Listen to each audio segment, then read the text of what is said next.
श्री स्वामी समर्थ. खरं तर श्री स्वामी समर्थ आध्यात्मिक केंद्र दिंडोरी प्रणीत जे आहे याचे खऱ्या अर्थानं कराड तालुक्यात गेल्या 12 ते 13 वर्षापासून अत्यंत निस्सीमपणे स्वामी समर्थांची सेवा करणारे आणि केंद्रासाठी खूप मोठं योगदान देणारे गलांडे काका माझ्यासोबत आहेत. गलांडे काकांच्या बद्दल तुम्ही जर म्हणाल तर अत्यंत प्रामाणिकपणे आणि कुणाच्याही म्हणजे कुठलाही अपेक्षा न करता ही सेवा त्यांनी गेल्या अनेक वर्ष चालवली आहे. काका नमस्कार. नमस्कार. खरं तर आध्यात्मिकमधली ही मुलाखत आहे. तुमचं अनेक वर्ष आम्ही नाव ऐकून होतो. सध्या कोणती सेवा सुरू आहेत स्वामी समर्थांच्या माध्यमातून? आता सध्या म्हणजे आता आपल्या भागामध्ये स्वामी समर्थ केंद्र भरपूर आहेत. त्यापैकी दोंडवडी दरबार हा ग्रामीण भागामधला बऱ्यापैकी पहिला दरबार आहे. म्हणजे आपल्या जिल्ह्यातला ग्रामीण भागामध्ये एवढ्या संख्येत असणारा पहिला दरबार. आणि दुसरी गोष्ट सेवा म्हणण्यापेक्षा ग्रामाभियान की गावागावात जाऊन अध्यात्मावर मार्गदर्शन करायचं, गावातल्या प्रत्येक व्यक्तीला अध्यात्माचं महत्त्व सांगायचं, दिंडोरीपर्यंत मार्गामध्ये जे सेवा राबवल्या जातात त्याची माहिती सांगायची आणि अंधश्रद्धेच्या नादी न लागता थोडंसं अध्यात्म कशा पद्धतीने करायचं हे सांगण्याचं काम आम्ही प्रत्येक गावोगावी करत असतो. काका गेले अनेक वर्ष म्हणजे मी 12-13 वर्ष मी सुद्धा स्वामी भक्त आहे. गेले अनेक वर्ष मी तुमचं नाव ऐकून होतो. बरोबर. सुरुवात का करायला वाटली की स्वामींची सेवा सुद्धा झाली पाहिजे आपल्या कराड तालुक्यात किंवा जिल्ह्यात? नाही, स्वामींची सेवा बऱ्यापैकी पहिल्यापासून चालू आहे, पण जास्त केंद्र नव्हते. आता सुरुवात का करावी म्हणजे माणूस प्रसंग आल्यानंतरच देवाकडे जातो, नाही का? बरोबर. बऱ्यापैकी माणसाला ज्यावेळेस कुठं सगळीकडे फिरून ज्यावेळेस कुठं यश येत नाही त्यावेळेस माणूस प्रत्येक देव बघत असतो. ह्या देवाकडे रिझल्ट येतोय का, ते देव पावतोय का, ह्या घटना करत असतानाच बऱ्यापैकी हे देवाकडे माणूस वळतो. आणि अशा परिस्थितीत वळलो की त्यावेळेस माझी परिस्थिती फार भयानक होती. आणि भयानक असताना व्यसनाच्या आहारीसुद्धा मी गेलो होतो. कर्जबाजारीपणा फार आला होता. आणि अशा परिस्थितीमध्ये आम्हाला एक मित्रानं सांगितलं की बाबा असं स्वामींच्या सेवेत जावा. स्वामींच्या सेवेत गेल्यानंतर निश्चित तुम्हाला कुठं नाही कुठं तरी त्याचा लाभ होईल. आणि आतापर्यंत तुम्ही देवदेव केलं पण ते अंधश्रद्धेच्या मार्गाने केलं. एक चांगल्या पद्धतीनं जर आपल्याला देवाचा रिझल्ट पाहिजे असेल तर स्वामी समर्थांच्या चरणाशी जावा, निश्चित तुम्हाला रिझल्ट मिळेल. काका गुरुमौलींचे आणि तुमचे कधी संपर्क आला आणि कशा सुरुवातीच्या काळात म्हणतो मी? ज्यावेळेस दिंडोरीपर्यंत म्हणजे ज्यावेळेस स्वामींच्या मार्गात गेलो तर त्यावेळेस पहिल्यांदा मी अक्कलकोटला गेलो आणि अक्कलकोटचं दर्शन घेऊन आल्यानंतर महाराजांना सांगितलं की माझं अध्यात्मातलं शेवटची पायरी असणार आहे की मी इथून पुढं पाठीमागं अध्यात्म किंवा देवदेव भरपूर केलंय आणि आता मी हे शेवटचं तुमची फक्त सेवा करणार आहे. आणि तिथून आल्यानंतर अक्कलकोटमध्ये विनंती केली आणि नंतर मला दिंडोरी मार्गातली आरती करण्याचा लाभ मिळाला. राम मंदिर कराडमध्ये, त्या राम मंदिरात आरती करायला पहिल्यांदा गेलो आणि तिथून पुढं परत मग सेवेकरांच्या इथून परत म्हटले दिंडोरीला जाऊया. मग दिंडोरीला गेलो. दिंडोरीला गेल्यानंतर माऊलींना माझी घटना सांगितली की बाबा 1.25 कोटीला बुडलेला माणूस, 70-80 गाया होता, गोठा होता, दूध डेअरी होती आणि एक 1.25 कोटी कर्ज झालंय, तर ह्यातून मला थोडंसं मार्ग दाखवा.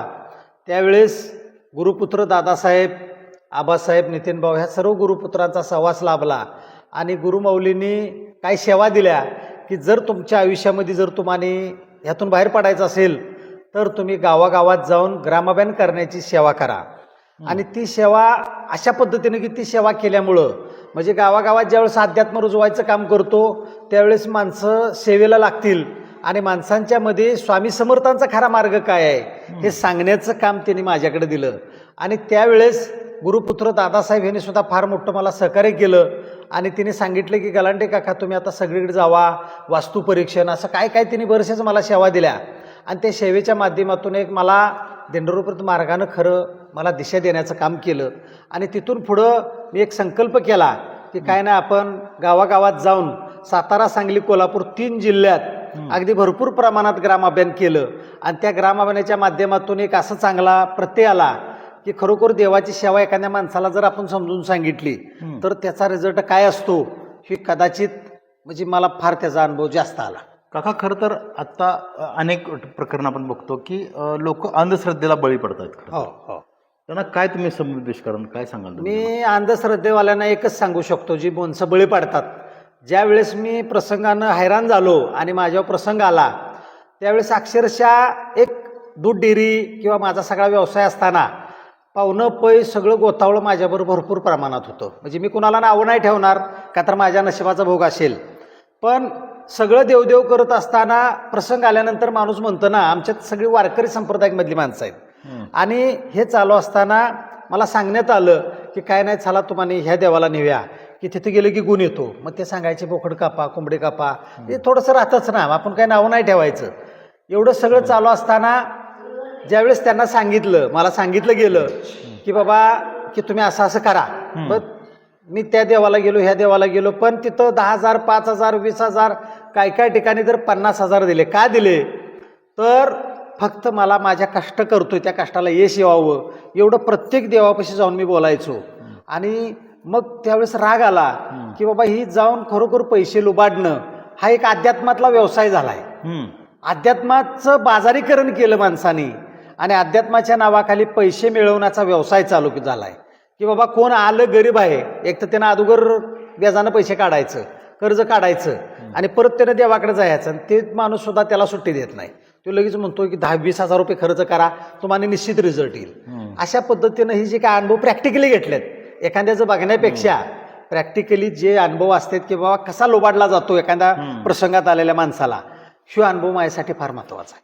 काका, धोंडेवाडीमध्ये आम्ही प्रवेश करताना अत्यंत शांत ठिकाण आणि भव्य दिव्य, हे संकल्पना कशी सुटली की एका गावामध्ये हे एवढं मोठं केंद्र उभं करणं आणि ते चालवणं आणि त्याला लोकांनी इतकं आध्यात्मिकमध्ये येणं कधी सुरू झालं हे? नाही, आता कसं होतंय हेच की, म्हणजे ज्यावेळेस अध्यात्मात गेल्यानंतर अगदी 3 जिल्ह्यात एक 436 गावात ग्रामाभियान करण्याचा म्हणजे आपल्याला संधी मिळाली नाही का. आणि इथं केंद्र काढण्याचा उद्देश एकच की आपण ज्यावेळेस मी संकल्पना केली आणि एक संकल्प केला, म्हणजे फार मोठ्या प्रसंगात होतो आणि त्यावेळेस महाराजांना एक संकल्प केला की महाराज, जर मला या प्रसंगातून तुम्ही बाहेर काढलं तर मी मरेपर्यंत पायात चप्पल घालणार नाही आणि मरेपर्यंत मी अध्यात्मातला पैसा खाणार नाही आणि लोकांच्यापर्यंत जास्तीत जास्त एक सेवा रुजवण्याचं काम करेन. आणि धोंडेवाडी गावामध्ये दरबार काढण्याचा उद्देश एकच की सगळीकडे फिरल्यानंतर बऱ्यापैकी सगळे दरबार ह्या सातारा जिल्ह्यात म्हणजे कराड तालुक्यातले जेवढे दरबार निघालेत, म्हणजे मला नाव घ्यायचं नाही, पण तेवढे सगळे दरबाराचे फाउंडेशन मेंबर म्हणजे आपल्याला स्वामींनी कारणीभूत ठरवलं. आणि त्याच्यानंतर धोंडेवाडीसारख्या या ग्रामीणमध्ये बऱ्यापैकी आमच्या गावाचं नाव एक जणांनी सांगितलं की तुम्ही इथं दरबार काढू नका, धोंडेवाडीवर लय किसीन लय भानगडी वाईट आहेत. पण शेवटी कसं असतं, गाव म्हणजे आपलं घर असतं आणि शेवटी भारत माझा देश आहे नाही का, सारे भारतीय माझे बांधव आहेत. ह्या उक्तीप्रमाणे काय नाही, आपल्या धोंडेवाडी गावातच दरबार काढायचा. बरोबर. काही लोकांनी मला सांगितले की सिटीमध्ये काढा, धोंडेवाडीत एवढ्या ग्रामीणमध्ये एवढी माणसं येणार नाहीत, पण धोंडेवाडीतच तो दरबार काढण्याचा संकल्प केला. आणि आज इथं एवढ्या चांगल्या सेवा राबवल्या जातात, आमुषा, पौर्णिमा, एकादशीला भागवत पारायण, अशा पद्धतीने सेवा राबवल्या जातात की इथं विनामूल्य सेवा राबवल्या जातात. ह्या गेटच्या आत आल्यानंतर कोणालाही रुपये मागितला जात नाही की तुम्ही पैसे द्या मगची सेवा, असं अजिबात घेतलं जात नाही. काका, आता गुरुचरित्र पारायणचं काय ते 16 काहीतरी होतं, काय नक्की होतं काय? आता गुरुचरित्र म्हणजे कसं असतंय, दत्त जयंती आणि स्वामी पुण्यतिथी असे 2 गुरुचरित्र सप्ताह असतात. दिंडोरीपर्यंत मार्गातून जे जे केंद्र आहेत ते माझ्या माहितीप्रमाणे देशात, महाराष्ट्रात आत्ता गुरुचरित्र सप्ताह चालू होतोय 9 तारखेपासून. तर आपल्या धोंडेवाडीमध्येच काय तर सगळीकडे गुरुचरित्र सप्ताह केला जातो. आणि हा गुरुचरित्र सप्ताह फार महत्त्वाचा आहे की ज्यानं गुरु नाही केला त्याचा जन्म वाया गेला. तर गुरुचरित्र का वाचायचं, तर गुरु केल्यानंतर काय फायदा होतो. दत्त महाराजांनी, स्वामी समर्थ महाराजांनी ह्या मार्गाची उत्पत्ती कशा पद्धतीनं झाली, मोरेदादाने आणि गुरुमाऊलींनी हे गुरुचरित्र पारायण महिलांना वाचण्याची परवानगी नव्हती, तर त्यांनी त्यातले काय थोडेसे काय भाग वगळून हे गुरुचरित्र महिलांना वाचण्यासाठी उपलब्ध केलं. आणि आजच्या परिस्थितीला गुरुचरित्र देशामध्ये 90% महिला वाचायची संधी ही आपल्या ह्या मार्गानं दिल्या उपलब्ध करून. म्हणून गुरुचरित्र सप्ताह 9 तारखेपासून ते 15 तारखेपर्यंत बऱ्यापैकी सगळीकडे साजरा केला जातो. आमच्या धोंडेवाडीत सुद्धा एक 400-500 लोक सेवेला बसतात. कराडमध्ये सुद्धा आत्ता आपण बैल बाजारा शेजारी नाही का, गणपती मंदिरा शेजारी रैनायक भाऊ म्हणून आहेत मेहरबान, त्यांच्या जागेमध्ये आम्ही आता गुरुचरित्राचा सप्ताह मोठ्या प्रमाणात घेतोय. तिथं मंडप घालायचं काम चालू आहे आता. अशा पद्धतीनं गुरुचरित्र जास्तीत जास्त लोकांनी वाचावा गुरुचरित्र वाचल्यानंतर गुरु का करावा, आयुष्यामध्ये दत्त महाराजांचं महत्त्व काय आहे, स्वामी मार्ग काय आहे, हे कळण्यासाठी गुरुचरित्राचा जास्तीत जास्त प्रचार करून आम्ही गुरुचरित्र वाचायसाठी माणसांना सांगत असतो. काका एक प्रकर्षण झालं होतं गेल्या 10 वर्षापासून तरुण मुलं मुली खूप या आध्यात्मिक या क्षेत्राकडं म्हणजे विशेषतः स्वामी समर्थ सेवेकडं वळताना दिसत आहेत. फरक कसा जाणवतोय म्हणजे त्या नाही आता काय झालंय, तसं ह्या मार्गानं एक चांगला उपकार केला आहे. गर्भसंस्कार, बालसंस्कार, अन्नसंस्कार हे जे काही संस्कार विभाग चालू केलेत आणि राहिली गोष्ट प्रत्येक शाळेमध्ये सुद्धा आम्ही जाऊन सांगितलंय की मुलांच्या बालसंस्कार केल्यानंतर काय घडतं. तर अशा पद्धतीनं तरुण वर्ग ह्यात जास्त आहे. बरोबर, मुलं मुली असली तरी का नाही, भरपूर सेवेकरी ह्या तरुण पिढी जास्त आहे ह्याच्यात. आणि तरुण पिढीला मार्गदर्शन करण्यासाठी आज दिडोरपर्यंत मार्गातनं फार सहभाग घेतला नाही का. तर तिथं युवा वर्ग प्रशिक्षण दिलं जातं, युवा वर्गांना मार्गदर्शन केलं जातं. कॉलेजमध्ये हायस्कूलमध्ये आता आम्ही सुद्धा काय काय शाळेतनं जाऊन सांगत असतो की बाबा तुम्ही हे मार्गदर्शन किंवा मुलांना कशा पद्धतीनं आपण सांगायचं. अध्यात्म म्हणजे अध्यात्म प्लस विज्ञानाची सांगड गाठलेलं हे अध्यात्म आहे, लक्षात घ्या. आज स्वामी समर्थांचं महत्त्व फार मोठं आहे आणि स्वामी समर्थांच्या सेवेत आलेला माणूस निश्चितच त्याच्यात बदल घडतो, एवढं आम्ही प्रत्यक्ष बघितलेलं आहे. काका तुमच्या ह्या सेवेबरोबर आणखी कोणते कोणते उपक्रम सुरू आहेत तुमच्या या धोंडेवाडीच्या केंद्राच्या आत्ता धोंडेवाडीच्या माध्यमातून एक पश्चिम महाराष्ट्रात 2-3 जिल्ह्यामध्ये आम्ही काम करतो, सातारा, सांगली, कोल्हापूर.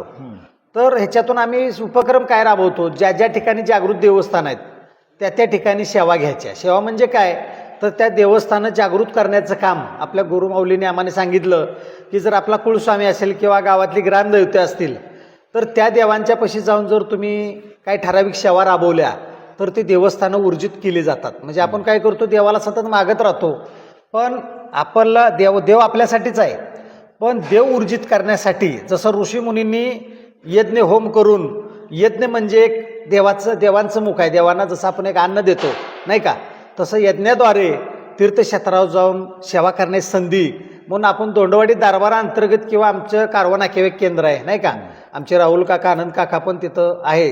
तर असं आमची एक टीम आहे, आम्ही आता सगळ्यांची नावं नाही घेऊ शकत, पण असं सगळ्यांनी मिळून आम्ही एक असं ठरवलं की बाबा काय नाही, ह्या आपल्या दरबारामार्फत किंवा ह्या केंद्र पश्चिम महाराष्ट्र ग्राम अभियान टीम म्हणून एक आहे आमची, की त्या टीम मार्फत आम्ही 3 जिल्ह्यामध्ये हे आम्ही प्रत्येक देवस्थानावर जाऊन सेवा राबवण्याचं आम्ही काम करतो.